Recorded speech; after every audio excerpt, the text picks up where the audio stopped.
The content provided in this podcast is for informational and educational purposes only and is not intended as medical advice, diagnosis, or treatment.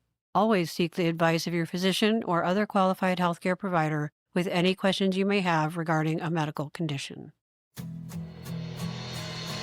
Is it my story, your story, his story, her story, Jane's story, Joe's story? Is it just an allegory? Show's about to start and we still don't have a name for it. Pop, pop, pop, pop, pop, pop, pop. It's a long story. It's a long story. Hey, guys. Hey, what's up, Omelet? Yeah.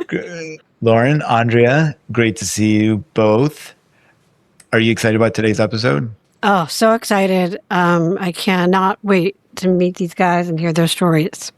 Today, we're going to do something different. We're going to call it Salty Stories. That's going to be the name of our segment, and it's going to be a recurrent storytelling series. We reached out to community members who are listening to our podcast, and we're so grateful that 3 incredible people responded. Brings the listener voices to the center of the show, which is what we really, I think, espouse here at It's a Long Story. And so each episode is going to be built around a single theme, from personal to unexpected, potentially humorous. And each time we'll have 3 community members joining us. And the only rules that everyone needs to abide by is that cystic fibrosis has to be a part of the answer, a part of the story. Can I clarify one thing that you said 3 people responded, and I just want to say more than 3 people did respond. We just chose 3 that we thought were pretty excellent. We had to choose from 1,000 responses, and we're able to come up with 3 people who had the best stories, which, by the way, Lauren and I don't know their stories. So when we start talking, this is going to be totally fresh for us. Our goal is to move beyond traditional interviews here and create something more layered and human, and capturing the full spectrum of CF life, from love and identity to chaos, humor, and everything in between. And today our guests are going to be talking about first dates.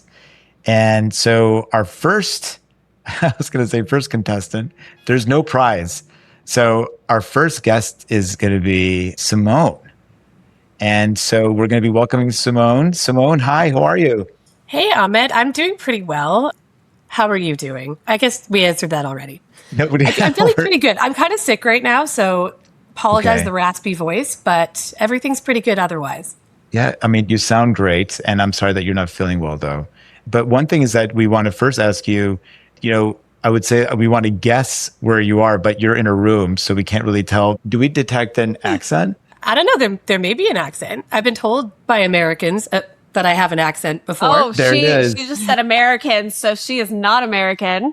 You could be not American and be in America, though. Are you in the U.S. right now? I am not, no. Okay. So then that leaves a bunch of different countries, but where are you from? So I am from the west side of Canada. I'm from Alberta, which is often called the Texas of Canada. So it may be familiar to some of you. And I'm from Calgary, which is one of the only big cities that exists in the province, probably the biggest city. Is that near Banff at all? Is that like the... It's actually about an hour from Banff, so pretty close. So you mentioned Texas. Have you been to Texas before? Is that why you know that that's the Texas of Canada, or... That is not why. I've never been to Texas, but Alberta has a strong cultural identity, which is they want to be America, specifically Texas. They want to be cowboys. They want to have a Southern twang, but they're self-conscious because we're up north and we don't have that accent. But we have cowboys, much closer to Canada, in Montana and Wyoming. That's what I'm saying. Why don't we want to be Montana? But it's got to be Texas. Well, they're totally different kinds of cowboys, yeah. So do you have the cowboy hat and the boots and the whole attire, or? I do, but I feel like kind of a poser. I'm actually from a small town in Alberta, but Calgary is identifiable. So let's put it there. Most of America knows Canada by its hockey teams. So, we've got the Oilers and Flames. Yeah, go Flames. That was my high school mascot, the Flames. So we're, really? I guess, connected. We're like a those Twin Cities.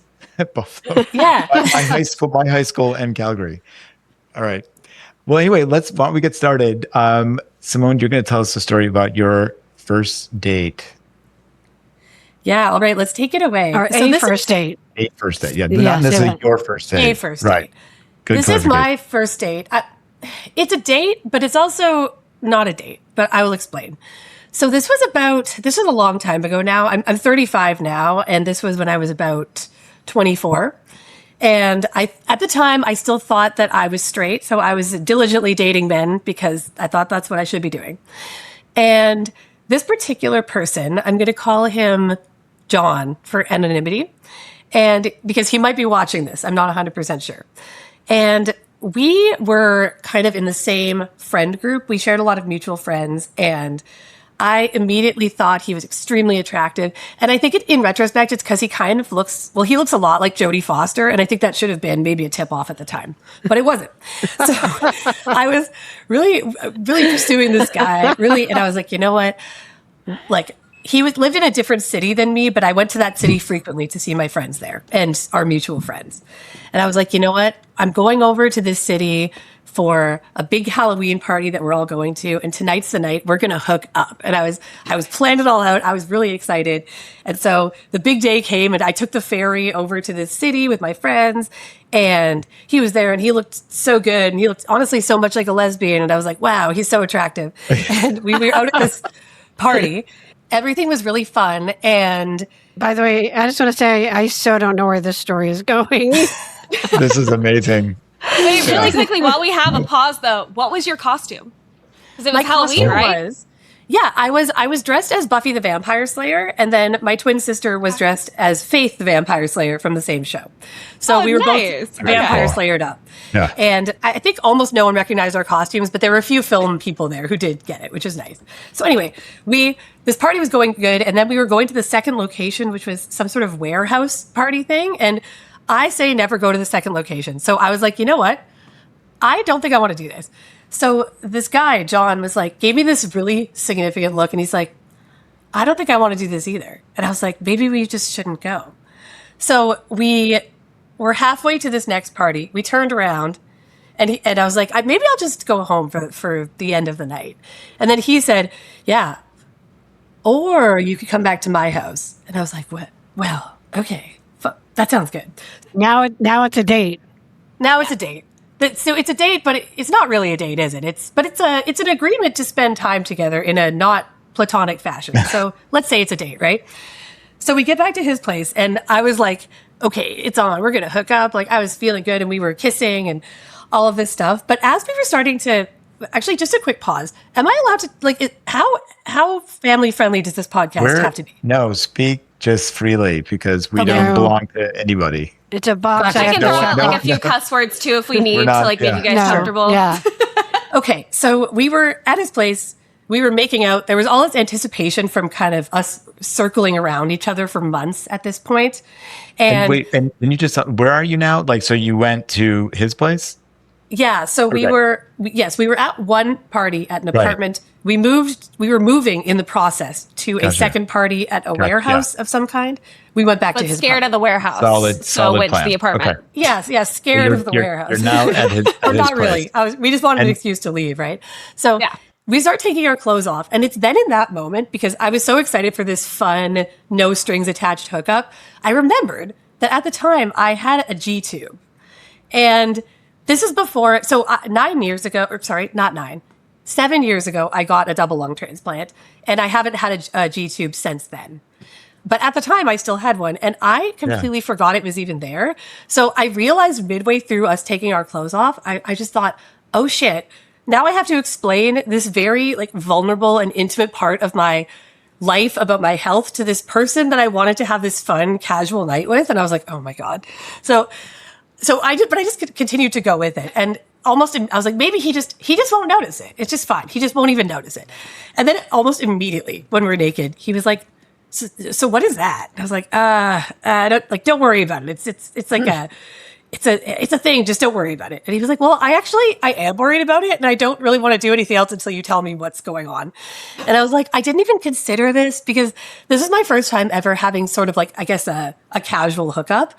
I never considered that I would have to explain health related stuff to someone because I have this visible marker of being ill on the outside of my body. And I was like, oh, for fuck's sake. So I was like, okay, sit down. Let's talk about this. How did you explain it to him? So I explained it like, and clothes came back on? No. hilariously, no. The clothes stayed off. We were both naked, just talking about this. So we're sitting on his bed talking about this, and I was like, "So I have this disease called cystic fibrosis, but it's not contagious because I always lead with that because people always think they'll catch it or something. I lead with that too. Yeah, I'm like, it's not contagious, but I can't eat enough food to stay alive, so I have to feed myself extra food through this tube in my stomach. And I was trying to make it sound just normal, but I feel like every single thing I said sounded more insane. So I'm like, no, it's like a tube and you put food through it, but it's liquid food. And he was like, oh my God. and then, so at this point, the mood was a little bit dampened, I would say. And then he started asking me more questions about the illness, and I was answering them, like, how often do I have to tube feed, which is like most nights I did at the time, like 5 nights a week. Was the tube painful? Yes, it was. How often did I have to change it? I have to change it like every 3 months. And we just went through like all of this list of things that I would usually never share with someone who is this much of a stranger to me. But it weirdly, the strange circumstances of this and the bizarre situation I found myself in forced this closeness and proximity between us that would never have happened otherwise. And after we spent, I would say, like 3 hours talking about this. It was maybe like 4 a.m. And he kind of had a pretty good understanding of what this disease was now, much to my chagrin, because I really didn't want to tell him anything.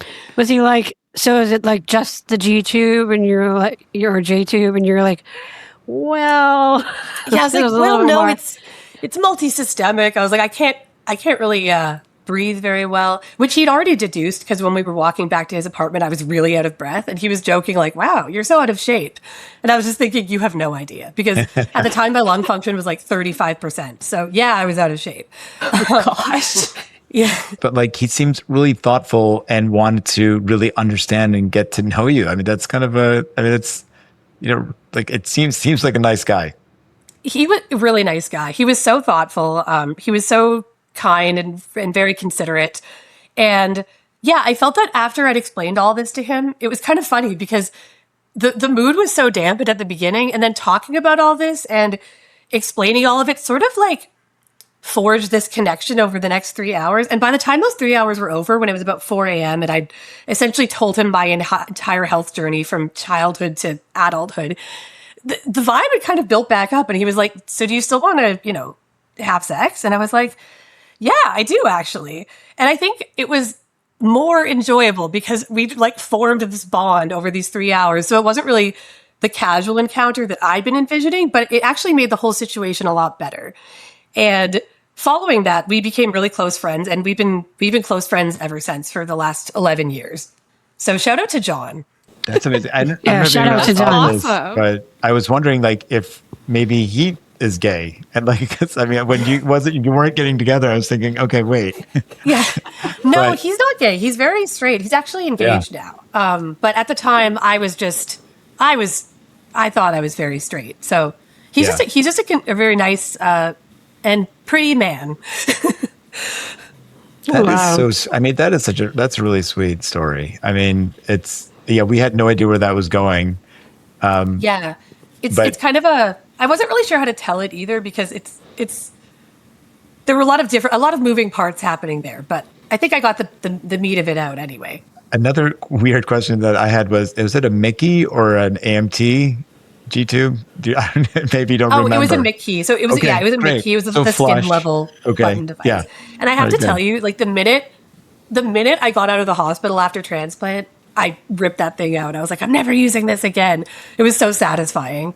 Did that encounter change like future encounters of like other, obviously not with him, but other people? Like, did that change how you approach first dates? Yeah, it kind of did because I think after that, I became a lot less guarded about my illness.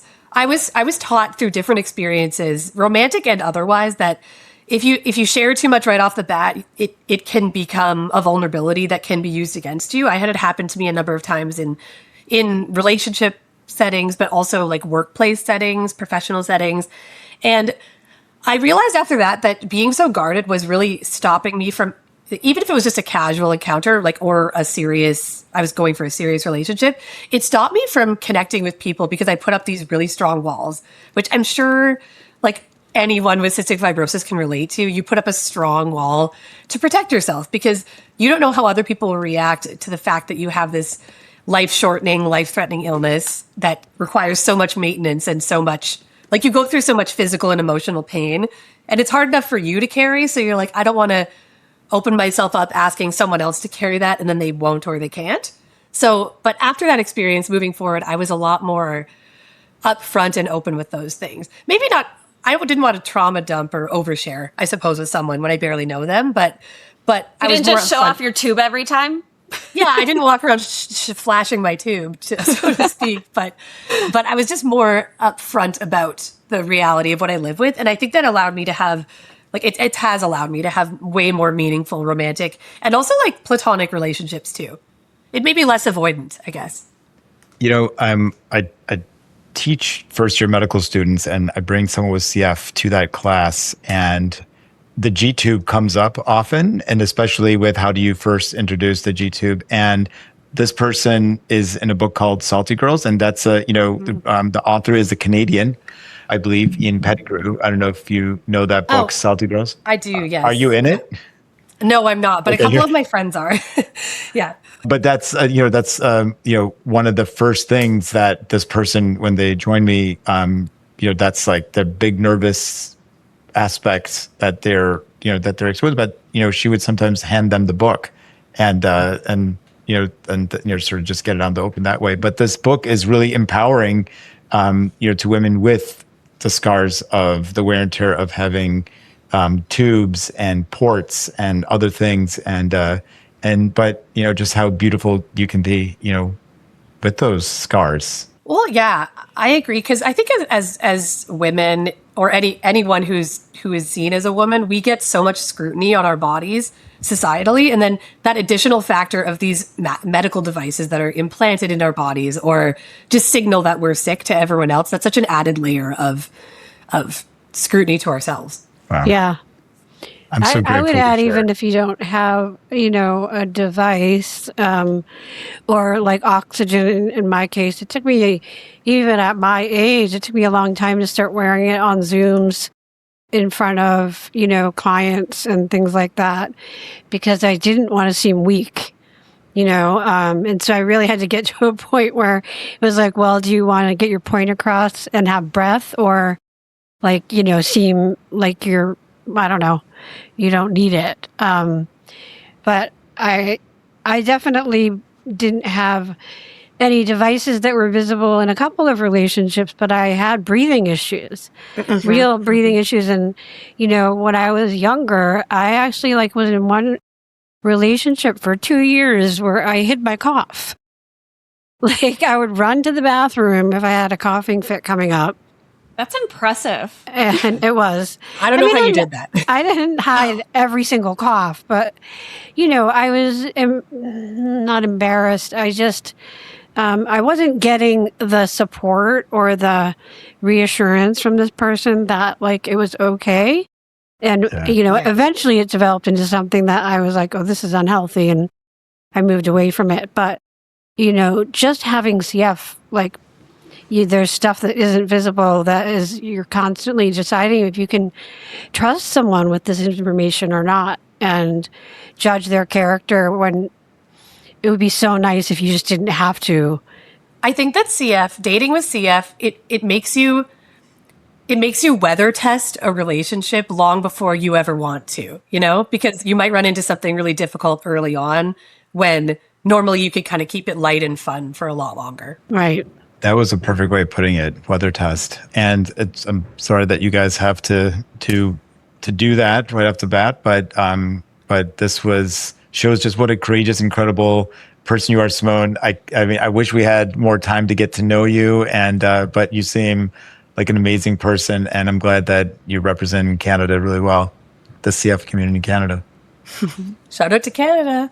So lovely to meet you and hear your story. Yeah, thank you so much. Simone, we're saying goodbye to you, but we're going to say hello now to Ashley, who is joining us from some part of the world and the US, maybe. Hey there. Yes, I am in the US. Yeah. Okay, I'm looking in background, trying to find clues. Curtains, so maybe somewhere that has sun. I don't know. Even though I'm pretty sure like everybody has curtains. Good curtains. But we can Yeah, are see they blackout outside. curtains? Because then it would be extra bright. So no. No. No, they're Hmm. not blackout. I am in the edge of the woods though. Oh, okay. And Yeah, I'm at the moment. So funny enough, part of me as I travel for work sometimes, I do pet sitting. And a lot of it is mostly for like friends and family, but I have some here and there. And at the moment, I am on a farm in Michigan. So Oh, yeah, I would have never guessed. I'm at actually, a farm in Lower Michigan right now. I have to say that I think that was a guess that I was gonna say. I just didn't have a chance. Yeah, Upper yeah. Peninsula, or where are we? Like, what part of Michigan?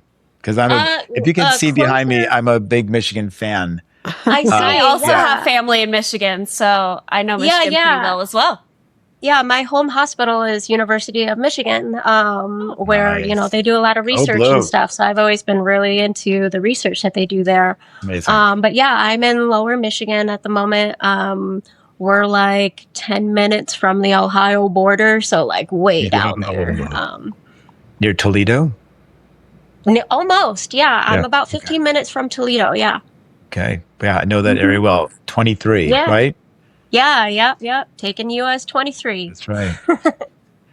Well, Ashley, thank you so much for joining us. And we would love to hear about your story about a first date. Of course. And oh my goodness, I loved listening to Simone's story. Not only could I relate to so much of it, the funniness, the anxieties, and it really touched my heart because Andrea and I had spoke about this yesterday about, testing the friendship sometimes and, like waiting to get to a point that you feel safe with them and being in relationships in the past where I also hid my cough. I would sleep in the bathroom some nights because my ex would get upset if I woke them up at the night and they had work in the morning. And it's little things like that you don't think. You think at the time, like this is just what I have to do. So yeah, it was really nice to hear some of the similar stories. So one of my stories that I was going to share also has some elements of silliness in it as well. Because this was I also had my double lung transplant coming up on 7 years, on the 28th, actually. Woohoo. Congratulations. Thank you so much. And so this was about 7 or 8 years ago. I was in the middle of just my health was steadily declining. There were, everything that was going on at this time. At the same year, I got diagnosed diabetes. I had to be on oxygen. I had to file for disability.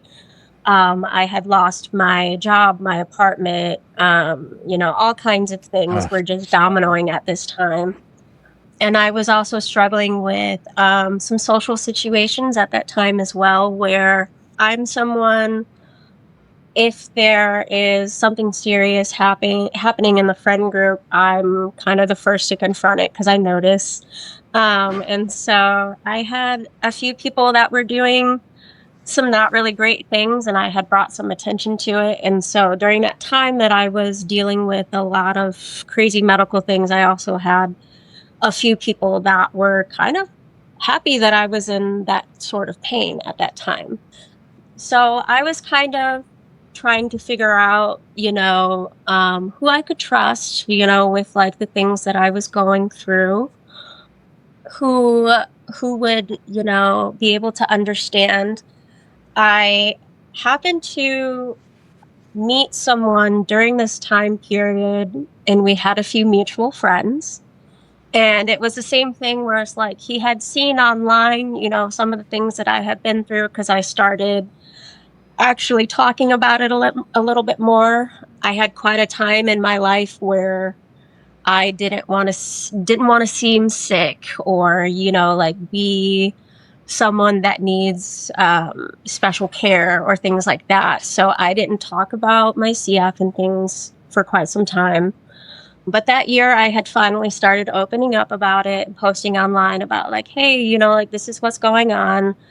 And I met someone through that who was like, hey, like I've been watching everything that you've been going through, and I'm so sorry all of this has happened.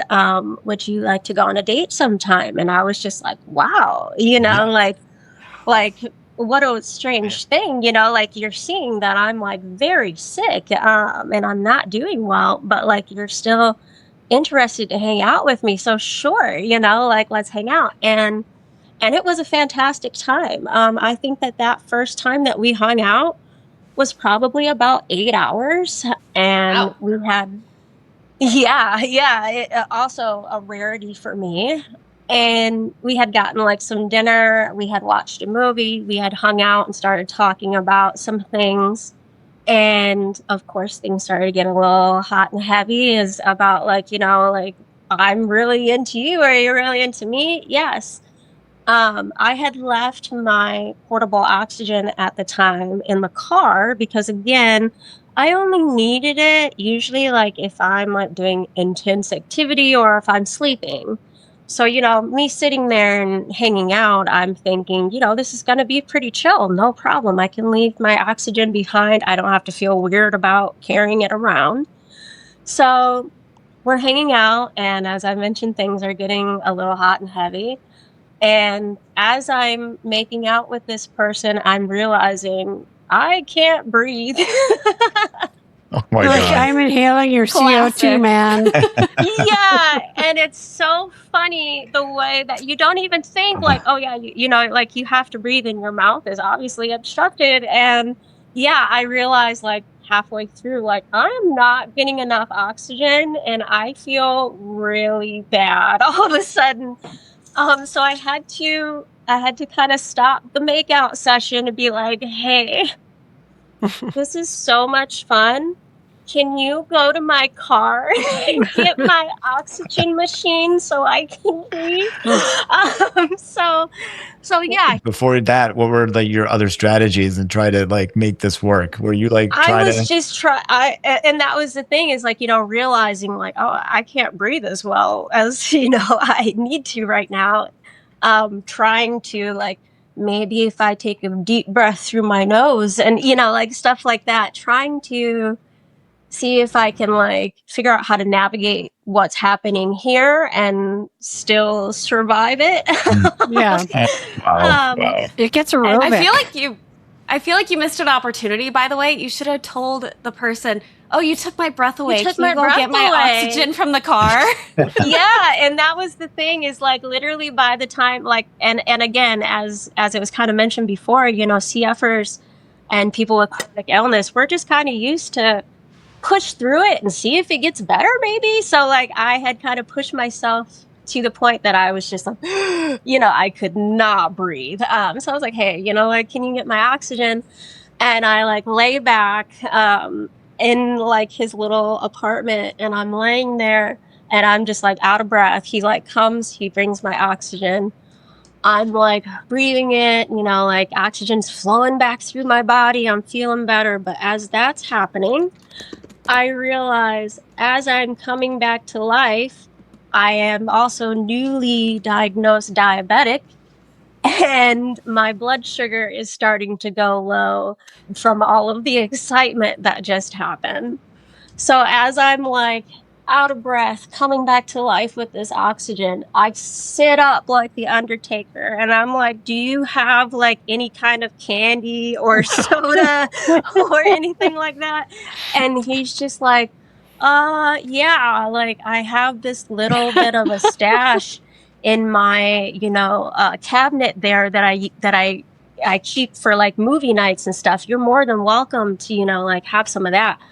I rip open that cabinet and I'm literally just stuffing my face because I am going low like so fast and I'm shaking and I'm finally getting oxygen through my body. So my whole body is just static, Were you like Cookie Monster kind of thing? Yes, Yeah. yes. Do you remember what I snacks said, it was? Was it like sugar candy, chocolate? yeah, What was it? yeah, I had like chocolate bars, like some chips, some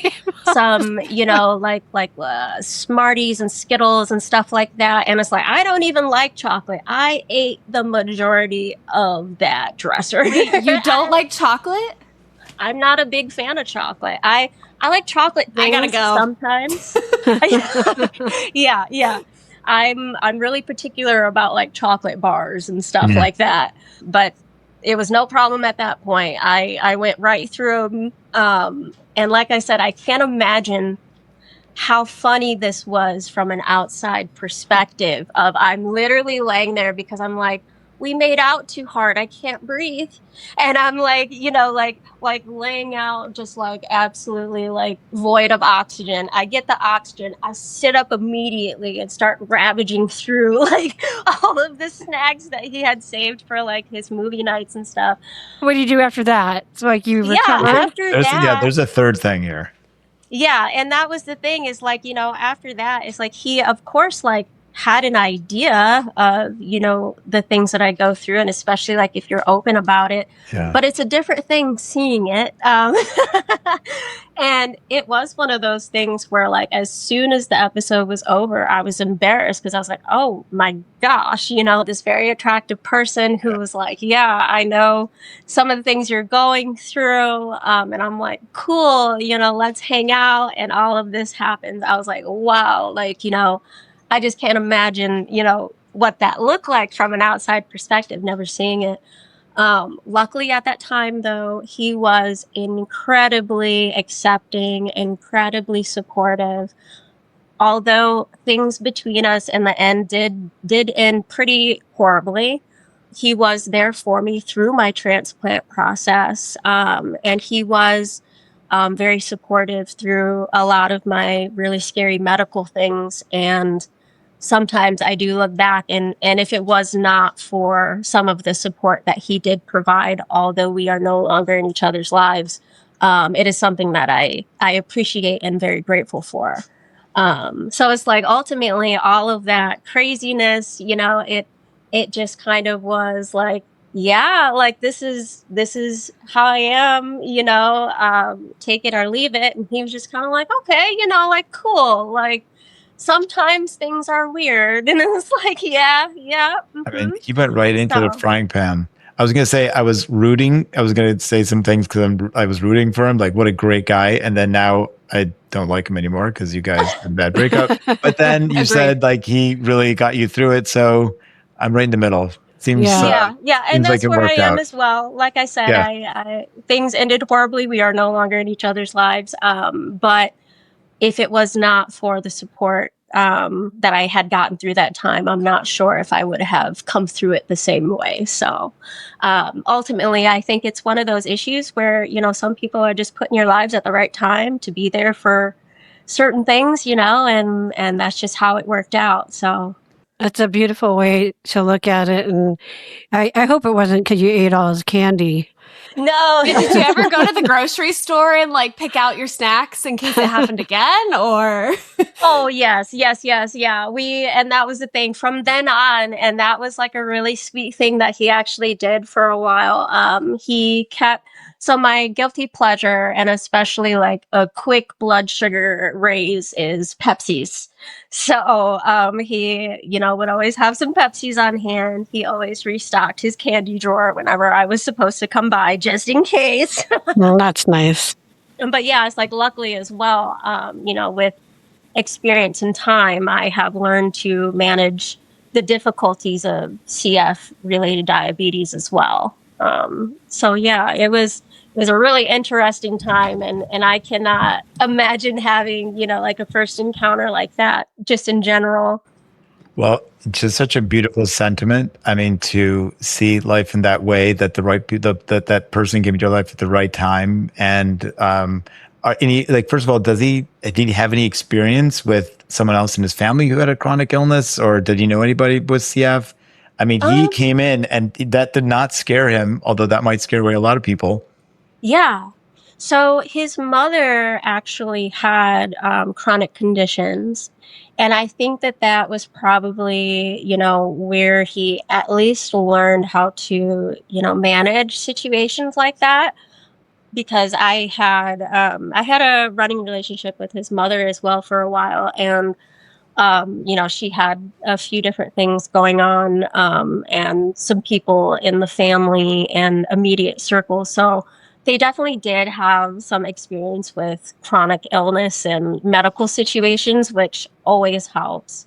I find that, if that's the first time someone's experienced like something related to medical or a body mishap or, something like that, it can be very shocking and alarming and off-putting.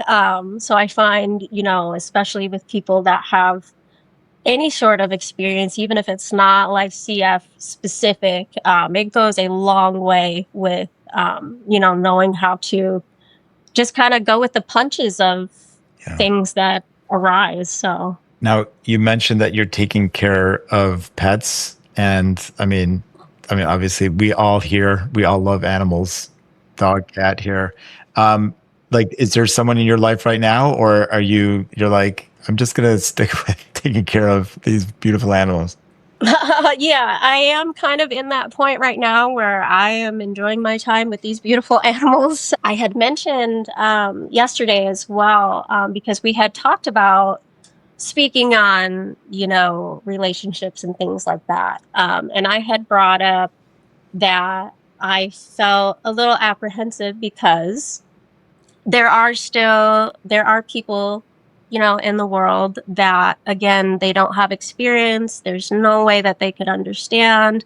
They weren't there for, some of the things that you've been through. And just the constant having to remind people like, hey, I'm dealing with a lot right now. And then being met with, yeah, I know you don't have to remind me. Or like, yeah, I know you've said this before. Yeah, I know you're always going through something.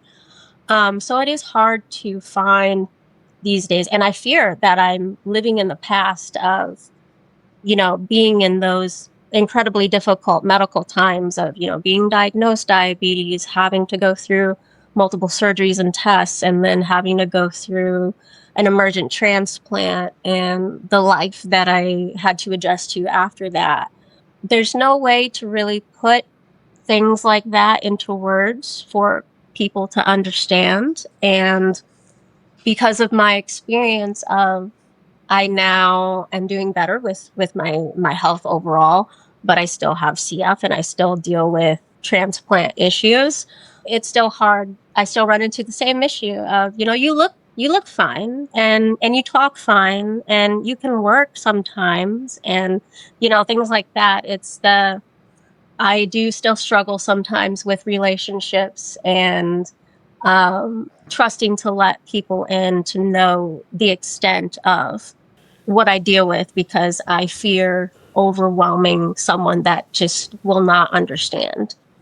You are not alone with that. Exactly. Yeah. Yes. No, your community, Andrea, I'm sure shares a lot of these stories with you. We just heard from Simone. I know that you're definitely not alone.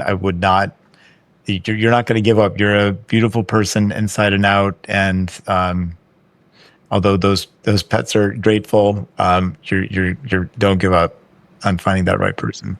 Yes, 100%. I'm still a very optimistic, very hopeful person, but I'm also just kind of content doing my own thing these days. And if people, are able to like walk in and, we can coexist together well, then that would be fantastic. So, And to if we be fair, all sometimes never, animals are better.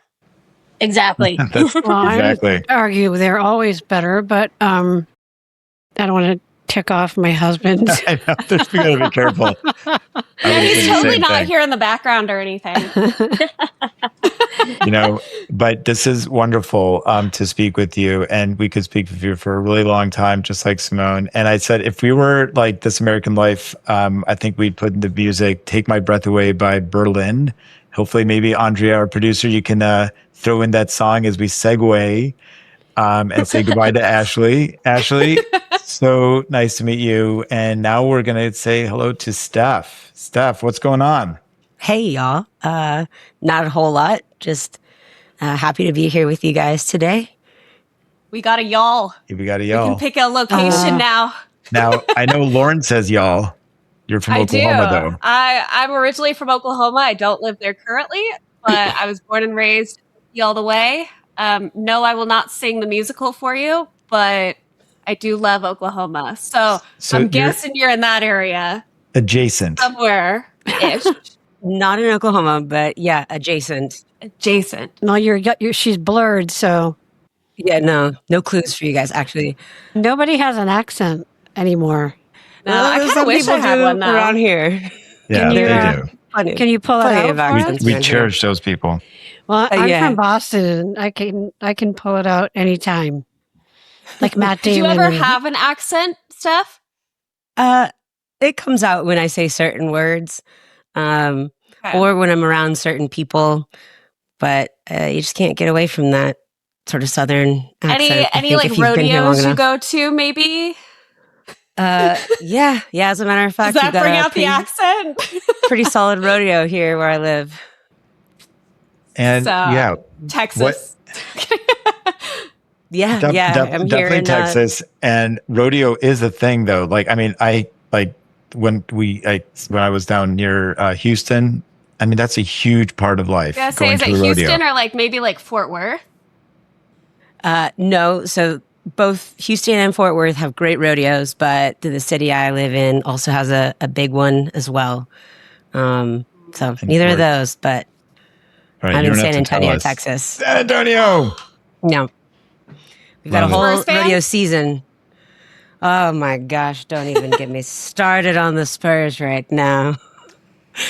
Yeah, I mean, Yeah, see, I'm a Thunder fan, so I'm not I have trying to a start a fight over here. huge- No, huge yeah, well, family. you feel the pain then. Well, Steph, tell us your story about a first date. So this first date, it wasn't even intended as a first date. We were just like, let's go to a concert together. And we'd been looking forward to it for a while. And I will say she knew that I had CF. We had met randomly over the internet. I'm going to age myself here, but we Wait. met over a site called Tumblr. It's a blog site. I don't even know if Tumblr is even still a thing anymore. But I remember telling you. No, but we should bring it back. No, I think it's still there because I just made fun of it. Yeah. Yeah. I haven't been on Tumblr probably in like 10 years, but we'd mutually followed each other for a long time. She reached out and was like, hey, we should hang. We're in the same city. And I was like, cool. So we'd hung a few times and we both wanted to go see Two Door Cinema Club, which was coming to Austin.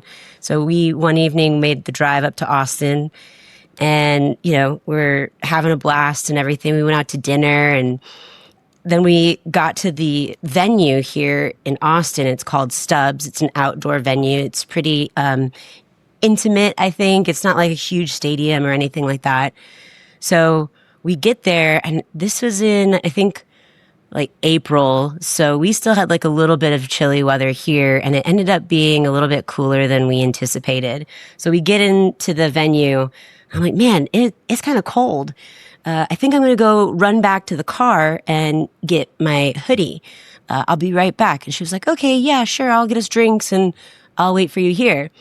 So I'm walking in my car and I'm walking uphill. It's a big hill in downtown Austin. And right as I get to my car, I start coughing. I'm like really having a coughing fit. And then all of a sudden, I'm like, this doesn't taste right. And so I spit, and all I'm tasting is just like metal. And anybody with CF knows what that means. And sure enough, I was having hemoptysis, so I was coughing up blood, and I spit it out, and I was like, oh no, what a time for this to happen, you know? So I kind of just sat in my car for a few minutes, and it wasn't stopping, and so I was like, what am I going to do? Like, I have to go back and like tell her or do something. Like, how am I going to proceed with the night, you know? Oh my God. So I found in my car like a little miniature Gatorade bottle. I think it was empty. Oh my God. So I was like, perfect. They I have had not had red Gatorade, though. Yeah, just tell You know what? tell them it's a new flavor. That's actually a good point. I should have just done that, played it off, but I didn't because I at the time did not have a ton of hemoptysis. I didn't have a ton of experience with it. So it really kind of shook me, and I was like, well, I need to monitor how much blood I'm coughing up. Yeah, it's scary on top of everything else. Yeah. Yeah, I mean, even now, after all these years and all the hemoptysis I've had, it's like it's one of the things that just sends me into anxiety spirals when it happens. So, still really shocking to see whenever it does. But I put the little mini bottle in my pocket in my hoodie, and I was like, okay, well, nobody will see it when I'm just like walking around with it.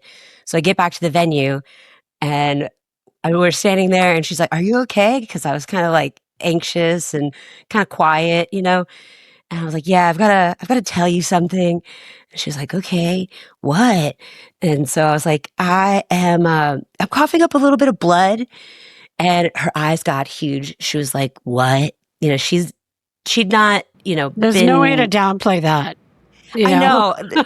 Yeah. And there's no way to like, It's like how really- everybody dies in movies from the 1800s, you know, like Where it's like on Yeah. the hand as they're done. yeah. And it's always just like a tiny bit of blood. Meanwhile, I've got like this much blood and like, you're like, oh, I'm We collecting don't it in have my a new flavor pocket. of Gatorade. yeah. And so I was like, well, I'm coughing up a little bit of blood. And she was like, oh my God, are you okay? And I was like, I'm fine. It's fine. But just so you know, I've got a Gatorade bottle that I have to spit it into to monitor how much is coming up. But And she like was no big deal. yeah, but it's not a big deal at all. And she was like, okay, all right. And I was like, also, if it gets to a certain point, I'm going to need you to take me to the hospital. But not yet. Like, We're not there yet. yeah, we're not- I'm still in for the concert. oh my God. And she had like 2 drinks in her hand. She was like, okay, yeah, sure. And she and it's didn't funny- interject. She didn't say like, no, I think we go now. Like, No, she was in shock. super chill about it. I think she was like in shock. yeah. She didn't really know how to respond to it. And she was just kind of taking like my cues, just letting me take the lead. And so I was like, it's fine. We're fine. And they had like these 2 girls in the crowd were doing these like cute little face painting. I was like, you want to go get your face painted? Let's go. You know?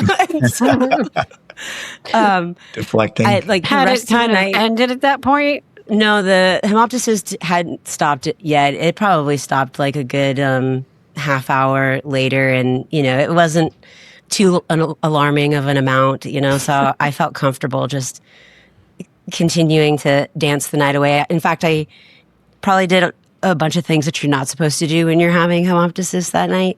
You know, so I did a lot of dancing and drinking and stuff like that. So, but I was fine. I know, You gotta I was, like, enjoy it. I was fighting, like, wanting to ask, like, I wanted to, like, say, try to take care of you, like, now 20 years ago. Be like, okay, did you do this? Did you go? Like, so, oh my God. But yes, dancing, you know, maybe that did help. No, Clear jumping. it out. But did Yeah, you get your face painted? I did. Yeah, we both got our faces painted. Nice. It was actually super cute. Do you remember They're what like you a- got? No, it wasn't like animals or whatever. It was like, it almost kind of looked tribal, the things that they were doing. It was like, the opener was like an EDM artist. And so, it was that sort of vibe. Oh, Lauren's Do you know favorite. who the opener was? I Lauren's may or may favorite. not be an EDM fan myself. So he's not, around, he's not super big anymore.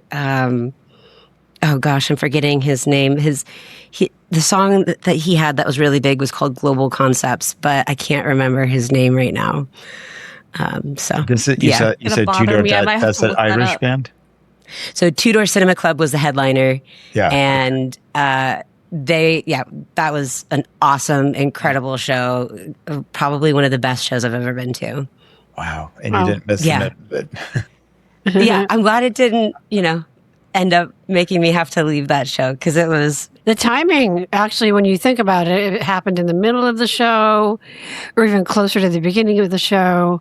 Sounds like it was perfect for hemoptysis. Yeah. I mean, this is okay to share, but often I will get calls from patients who are hemoptysizing during sex. So I don't know if that's if that resonates at all with anybody, but just throwing I it can out see there. that. Discuss. I'm just kidding. I had one in a job interview and it was a big one. So I was like, I have to get out of here. I knew I was going to see this person again, probably at a different interview. And I was like, in the middle of a sentence, I was like, I got to go. And I went to the bathroom and I was like, where do I put this? How do I get out of here? I'd had a bagel earlier in the day. So I grabbed my finagle a bagel bag, which is not an ad for a finagle a bagel, and just like coughed into the bag. And I was in Boston, the city, and caught a cab to the hospital. I ended up being inpatient, but like I didn't know I didn't know how to get out of there gracefully. There really wasn't a way to do that. And I remember standing on the corner trying to hail a cab with a bag of blood. That was like, when the bottom goes out of this bag, I am screwed. If we want to use that, but it didn't. I don't know how I got there. But yeah, that was a scary one. Did you get the job? Did I get the job? Well, I still know the guy. Like I work. Yeah, I think I did get the job. Okay. And Steph, who's like this person? Maybe you already mentioned it. I didn't follow, but like, this person still in your life? She is. We have been together for 13 years. And, Amazing. Oh, So That- yeah, that was actually, I said at the beginning, this wasn't intended as a first date, but that night after hemoptysis, we had our first kiss. So that's kind of what we count as our first date. I think so. Yeah. It was kind of weird, but she liked it. It's fine, Yeah. she liked the blood. Yeah. Extra iron. She liked how I took care of business, Uh-huh. Hey, you were dedicated. You were Yeah. in the moment. Nothing else mattered. Yeah. Dedication. Well, you know what? I think what we're going to do now, and like, why don't we invite all of our guests back into the room? It's just amazing to hear all of your stories. And I don't know if you guys had any comments listening to each other, but we'd love to hear from you as well. Yeah, I mean, I had a blast with this, frankly. I think that all of you are very cool, and I have enjoyed hearing your stories, not only because they're fun, they're insightful to, what happens with CF, but it brings about what we were talking about earlier is you're not alone, so much of what all of you have said, I have related to and resonated with, and also have my own story. So I've been very happy to be a part of this. Me too. This has been so great. Steph, I was laughing so hard when you were talking about that story, not because you were coughing blood, but just, it's so funny trying to find a way to just tell us that you're like, how do you minimize coughing blood? That's just so relatable. It's been so great to hear from both of you. It's so relatable, everything you said. And Ashley, yeah, I had an emergency transplant as well. So I totally relate to those feelings afterwards and continuing on after all that. Also, I love that you've been together for 13 years, Steph. That's such a cute end to that story. Oh my goodness. Mm-hmm. It is a really wonderful ending. And so I think that the way we're going to end things is by having each of you sing "It's a Long Story and You Can't Get Out of It." Woohoo! I gotta go. And listen, you stayed at the concert. Was that a volunteer? Does So- Steph want to go first? I don't know what reason you could have for leaving. Okay, I'll stay, why- but I can't go first. Okay, why don't we? Ashley, I think you're really. I feel like this is going to be the showcase thing. Let's Oh do it. no! So it You're was singing. It's a long story. I Nice. love it. That's great.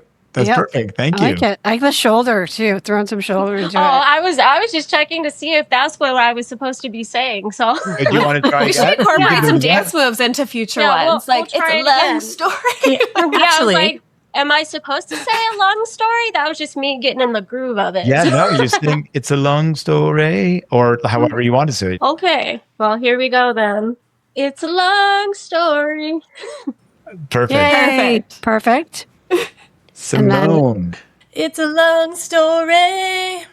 Woo! Perfect. Nice. That was good. Oh, awesome. Beautiful. Beautiful. And Steph. Drum roll. Great. This is going to be really good. It's a long story. See, that was awesome. Come on. Sing it. I was really hoping Surprised my for voice something didn't give out horrible. there. I was really This hoping is for something great. horrible. That was not bad. Well, thank you Well- so much, guys. This was really great. Once you're a guest of the show, you're a friend of the show. So stay in touch. Yeah. And we'd love to have you on again for another topic, another theme, but maybe even as a guest for when we talk about something that that relates to you. So we always love to have someone from the community member, even when we're talking about something like medical sciencey. Until next time. Get a little older. Live a little bolder. Perfect. All right.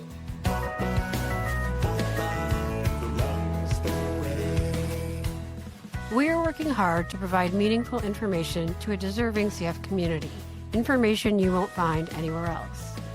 If you'd like to help us grow, we'd greatly appreciate it if you would follow us on Apple Podcasts, Spotify, or wherever you get your podcasts, so you never miss an episode. Want to go all in? Leave us a rating and a review. It helps people find us and makes a big difference. If you found this episode helpful, please share it with a friend, family member, caregiver, or provider who might also want to hear it. This helps you, it helps them, and it helps us spread the word to those who need to hear it most. It's a Long Story is produced by me, Andrea Gavin Becker, and is hosted by Dr. Amit Euler and Lauren Harvey. Additional editing and production support is provided by the team at Resonate Recordings. Until next time, Get a little older. Live a little bolder. It's a long story.